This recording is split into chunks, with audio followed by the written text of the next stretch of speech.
What's going on, guys, and welcome back to another video, and welcome to beautiful Lake Martin, Alabama, where today we're coming out here to fish. Let's not kid anybody, but we're coming out here to have a good time on this body of water. I've wanted to come here for basically ever since we moved to Florida. I've heard, people talk about Lake Martin and the fishing here and what you can catch and just the scenery, and man, just at the boat launch, like I'm literally 20 foot from the boat launch, and it did not disappoint. This place is absolutely amazing. Now I'm excited to toss around some baits. I have no idea really anything about this fishery. So I've got some topwater, I've got some jerk baits, I've got some swim baits, I've got some spinner baits. Like literally I've got the gamut to throw at these dudes. So we're just gonna kind of roll around, see what happens. I will tell you guys, talk to Matthew Isbell, Bama Beach Bum. He did fish here in a kayak earlier this spring, and he gave me a couple locations. So I at least have a starting point. Now, whether that's going to lead to catching fish or not, I have no clue. But right now, we're gonna go out here, we're gonna wet a line, and we're gonna have time of our lives today. Let's go.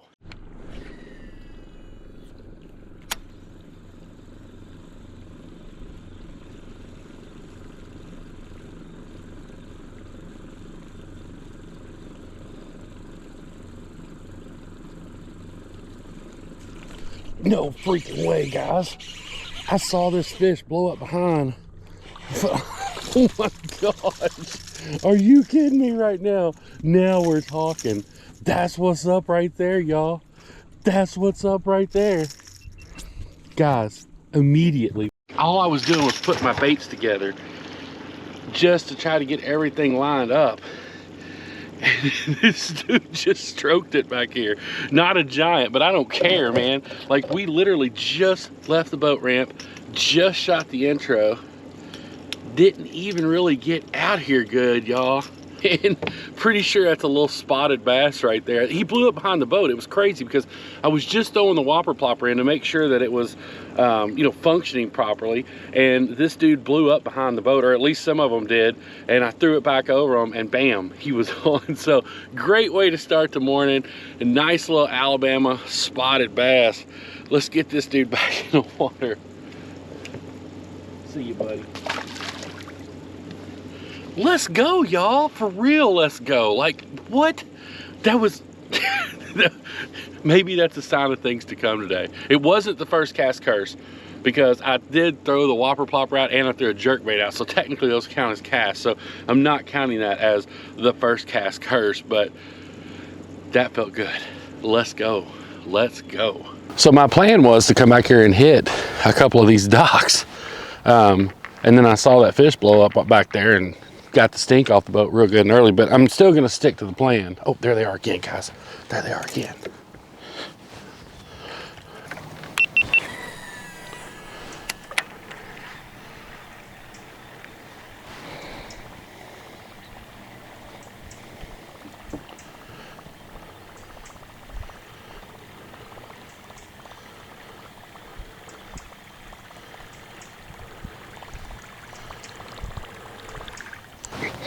So guys, just starting off with this little silver and black whopper plopper. Man, I'd never used a whopper plopper. I had used kind of the generic versions, and I'd used a revolver from Guggen, but I'd never used an actual whopper plopper until I worked that little farm pond you guys saw in that last video.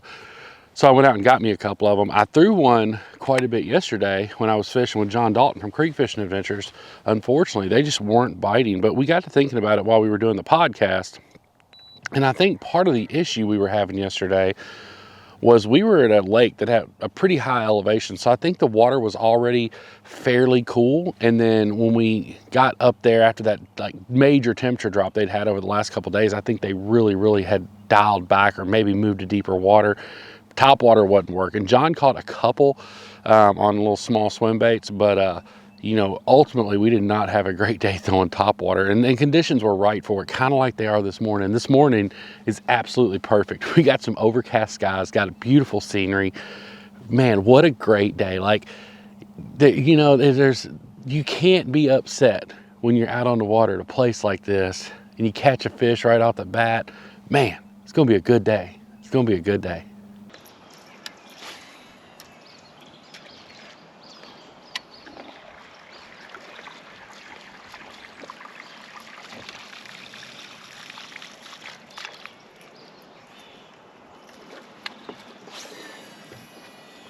Guys, they're blowing up everywhere back here.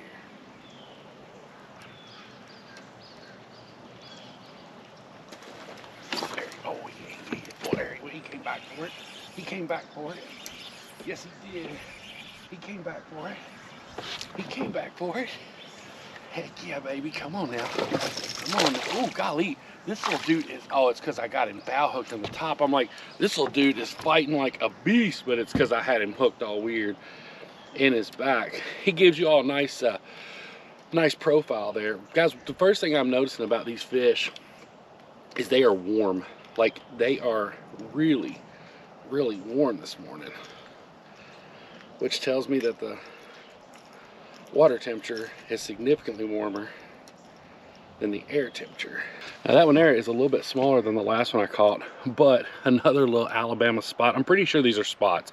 If that's incorrect, let me know, but don't think they're smallmouth. Pretty sure these are spotted bass, which are common in this lake. So, but this is not as big as the first one, but let's get this dude back in the water. See, buddy. But that first one was not only my PB spotted bass, it was my first ever spotted bass, because I thought I caught a spotted bass up at Little River Canyon or wherever we were at that day. But John, who I fished with yesterday, told me that he thought that was a Coosa bass, not a spotted bass. So 2 new spotted bass this morning. One of them was a PB, the second one was not. But hey, I ain't mad. Let's do this. I'm just going to continue to watch for these fish to blow up on top, because obviously that's working. I mean, I'm throwing a top water right now. I've got a jerkbait tied on too, because we'll do a little bit of trolling a little bit. I do know there's some stripers in here. I'm not sure if this water is going to be cool enough for them to be biting it. Maybe, I don't know, but you guys know that. But I'm just going to toss a jerkbait out, and I'm just going to kind of troll up and down through here in just a few minutes. But right now I'm going to hit a few of these docks and see if there's nothing hanging out under them or around them or in them, on top of them, because y'all know good and well I'm going to put a lure or 2 on top of them. But I will make sure I get it out. If I hit somebody's dock, I won't leave it tied up in their dock.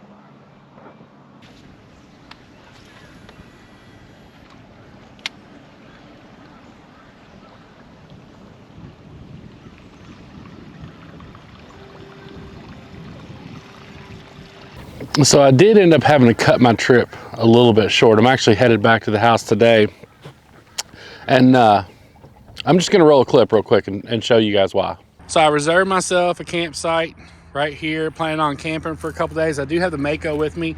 It's unhooked down there in a parking spot. I got my cot, I got all my camping gear back here, fishing rods, podcast equipment, drones, camera. I got it all, guys. I got every single thing we need. I loaded all this stuff up on, I think, Thursday night to head down here. Sarah and I had just gotten back from an engagement that we had there in Pensacola. Hooked the Mako, got everything ready, double checked, did the whole thing and making sure we got everything going that we needed to happen. Even got my handy dandy tent loaded. But y'all, I got here, I opened it up.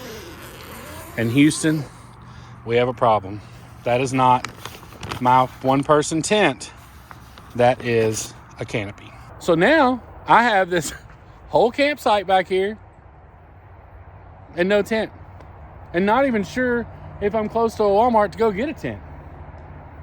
Like, what in the actual heck is happening right now? Like, seriously, what is going on? Like, I am so confused right now of how I got a canopy and not a tent. All right, so as most of y'all know, I'm like cheap, so this like breaks my heart. But I did end up having to move up to a cabin, because this is basically the only like option I have. Now, these cabins are rustic. They don't come with bedding or anything like that. So there's not a lot to it. You got a bunk bed, you got a full bed. I got my own sheet. I got my own blankets and everything, because I was planning on tent camping. Maybe I should just sleep on the top bunk. And that ceiling fan is really loud. So yeah, not my greatest moment right there. Ended up having to get that little cabin and stayed in that down in Tennessee there close to John. I grabbed that canopy and I thought it was my tent, and it wasn't my tent. So I was actually going to head back up to Kentucky and fish up there for a couple days, but I'm going to go ahead and take it onto the house. Once I got all the way down to southern Tennessee, I was like, it only makes sense to go ahead and take it on down to Florida and then do a little bit of fishing down there. So that's what happened. Guys, as always, we truly appreciate your support. If you're enjoying today's video and you're new here to the Cameraman Ron channel, make sure you go ahead and smash that subscribe button. It means the world to us. We greatly appreciate it when you guys hit that subscribe button and stick around to see the content that we upload. But let's get back and do some more fishing. I did go ahead and put one rod out the back with a jerkbait on it just to troll. Beach Bum said that he did hook a few fish just trolling, so I'm not going real fast, but I do have one jerkbait out there just to see if anything hits that.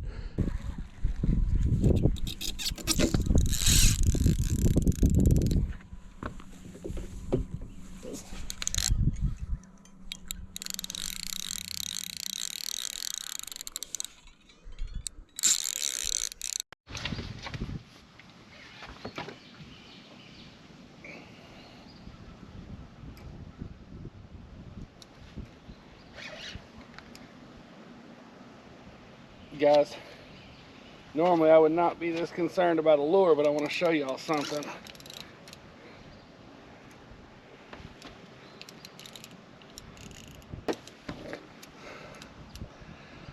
This is crazy. Trying not to break my fishing pole here.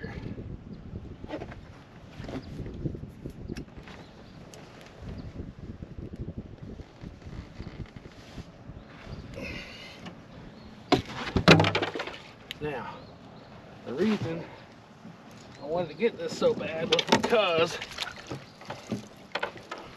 we got a fish. So we got a little spotted bass here that's all wound up in this tree. Trying hard to not get myself hooked here. Here we go. Guys, we had to work for that one. Y'all check that out. Had to freaking pull this dude out of a tree. Man, I wish the fish was as heavy as a tree, but it was not. So, another little spotted bass right there, guys. Whew, he was attached to a tree, and I was not expecting that. Let's get this dude back in the water, because I don't know, he's probably pretty stressed out. See you, dude. That was crazy. I've never had one get wrapped up in a tree like that. When I was over there, I thought I could feel it pulling, but that was on the trolling rod, and I thought it just got hung up on something, which it did. It just got hung up on a little tree, and there was a fish wrapped around it. So catch is a catch, though. Let's go. Wait, does that count as doubling up? I caught a small spotted bass and a tree pounder.